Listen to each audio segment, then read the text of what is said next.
Give me the tea. What's the drama? What's happening in your life? I want to know.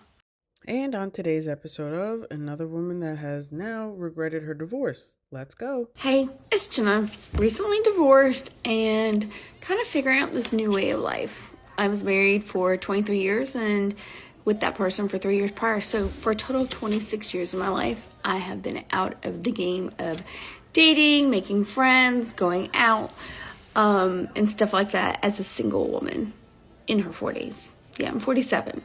So I've raised children. My children are adult children now. And it's kind of interesting because it's so lonely at this stage in life after divorce, especially with older children, because you make all your friends when they're younger, or at least I did. I met my friends mostly through my kids' activities. I was a stay-at-home mom, and I took them to practices. I went to school, all that stuff. Hey, it's me, Jenna. Recently divorced and trying to survive this year. I'm gonna be honest. The random things that trigger me are the craziest things. I'm sitting in my car, literally sitting in my car, trying to pull myself together because I did what any mom does, and I pulled an emergency drive to my daughter because she needed something, and drove an hour because she's at college to drop something off, and was just so thankful that I could do it for her and fit her in my schedule. And the littlest thing she said just triggered me. And this is the second time in a week that my child has triggered me without even meaning to. So we're getting ready to leave, and she's like, well, I'll be home because I'm going to be at the Clemson Notre Dame game because Dad's going to take us all. You think that's nothing, right? Nothing, right? And it instantly, she instantly saw a switch in me. And she's like, what's wrong? And I'm like, nothing. Because, I don't talk about that stuff. I don't want her to worry. So last week she says, oh, well, Dad said for Christmas we're going to go to Gatlinburg and be there for the holidays and do Dollywood. That man never once ever went to Gatlinburg or Dollywood ever in his entire life before he met me. That was where my family always went. I'm from Tennessee. That's something we always did. It was a bonding thing. And now that's what he's trying to do. It's like he's taken every single tradition I've ever done and now turned it into his. Everything I've ever done. Now I find myself triggered because during the hardest time of my year last year, of me literally trying to stay alive, me dealing with all the craziness of my ex, the lying, the alienation, him calling me a whore, him having my children call me a whore. Why? Not because I did anything bad, because I wore spaghetti straps and all that. And the only way that he could use my children against me was to say I was on social media. I'm a photographer. I make silly TikToks. Honestly, I'll probably progress more with my TikToks because at first they were just pictures. But the more I was stressed, the more I hid in myself, the more I tried to survive, the more I took refuge in TikToks and finding stuff that, resonated with me. And honestly, it's the way I realized what a covert narcissist was, or how bad my abuse was, or mental abuse, or financial abuse, and all that stuff. Literally, TikTok has saved my life in so many ways. Who would think, Mom, we're going to Gatlinburg for Christmas, would trigger me? This man's had at least 3 vacations in the past year to really nice places with my children. At least 3 that I know of, because he has them lie to me. He has them outright lie to me about so much stuff. So who knows? God knows what they've done. And then the holidays and all that. Now my triggers are, oh, he gets to just go and take my kids to the Notre Dame and Clemson game. I wish I could do that. I can't afford to do that. Why? Because he screwed me. He lied about owning a company. And there's ways to prove it. I'm trying to be happy and show my kids that life can move on, but the random fucking triggers that have me sitting in a Quick Trip parking lot trying not to cry. Why? Because my ex has so much money. He makes more than $18,000 a month easily, or at least he did. He made almost $1 million the year before we divorced and then lied about it. He has all the money at his fingertips to do whatever he wants, to buy my children, take them on trips, take them on vacations. Why literally have the bare minimum to pay my bills on top of trying to restart a career because it was a hobby, because I was a stay-at-home mom. And now I sit here with the triggers. A fucking trigger because he's going to the Clemson Notre Dame game with my kids. I can't just randomly afford that. Hell, I can't even get them all in the same room at the same time. So I sit here and I'm gonna get through this trigger. I'm gonna suck it up, buttercup. So let's just be real and here. I'm Let's move keep it on. 100. But it's not You fair. regret Like, it's not leaving fair. that Pissed. lifestyle that man was able to give you. That's really all it is. Now, on to part 2.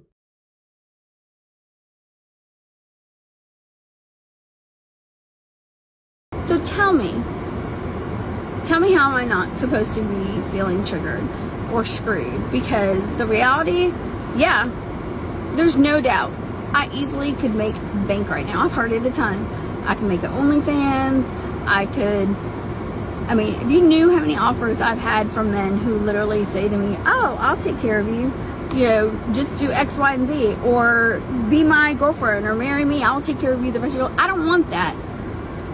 I don't want to do an OnlyFans. I will not do an OnlyFans. Like, I have nothing against people do. Like, to each their own. I don't want to do that. I don't want my children to see that. I will not be with another man so that he can take care of me. Like, I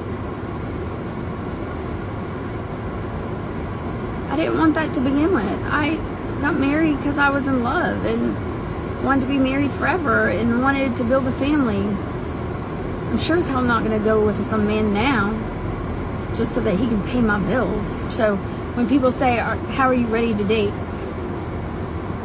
Because this was a thing. He's ready to date too. Like, but I'm trying to just live and survive right now. So it's funny, I've been on like 5 different dates, like different guys, multiple dates with some of them, but only 5 dates, different guys I've ever been on dates.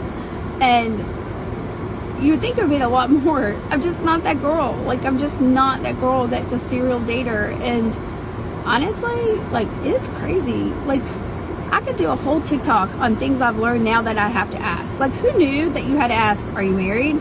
Do you have a girlfriend? Does anybody think you're married? Does anybody think that they're your girlfriend?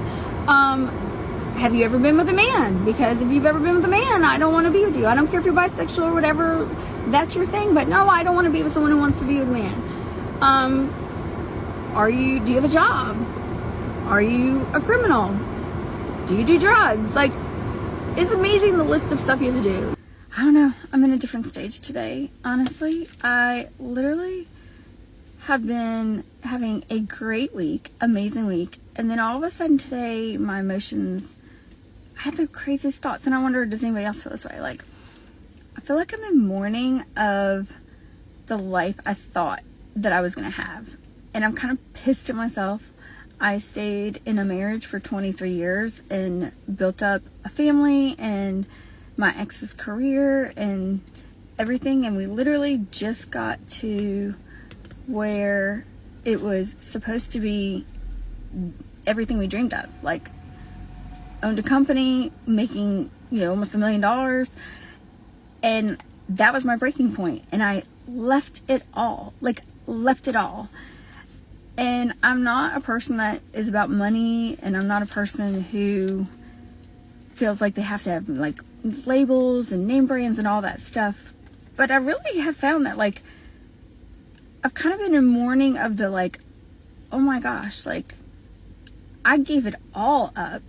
And I don't have a traditional career. I'm a photographer that in my marriage, it was made to be a hobby. So it wasn't like I had a 9-to-5 where I got 401, where I got steady income, all that. Yes, I market the crap out of my business. Yes, I'm an amazing photographer. And yes, I have so many amazing clients. They're great. But the reality was, like, everything was around my family. So when I chose to leave, I gave it all up. Like, all up.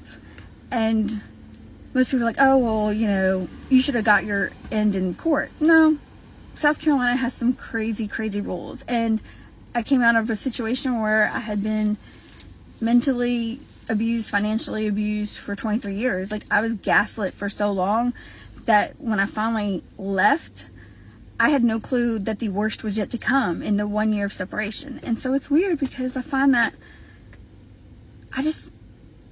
thought today for a split second, and I'm like, what the hell's wrong with you? Like, what the fuck is wrong with you? I thought, I should have just stayed. I should have stayed. It wasn't that bad. Like, you made it 23 years. You made 26 years total. Your kids are like college and one's almost out of high school. Like, you made it. You made it. Like, it didn't matter at this point. They can do their own separate life and all that. You made it to the point where you guys were making so much money and you had big houses and you could do whatever you want and you can relax. It wasn't that bad. And I literally just called my friend and I was like freaking out because like I'm the biggest person that keeps me back. Like, I'm terrified. I don't have 401k. My counsel did not have my back. I was so traumatized when I got out and then terrorized for the next year that I couldn't even think straight to help the people that wanted to help me. It wasn't that bad. And the people I entrusted to help me didn't help me. And there's just timelines that you can't stop. And so it is what it is. And, you know, I'm 47 years old. It's not like I'm 25. But it is terrifying. Like, I could have stayed. I had a huge house. And all my bills were paid for. And I never had to think how they were going to get paid. My grass was cut. Well, not the last year of separation. But, you know what I mean? All the basic things to keep the image up.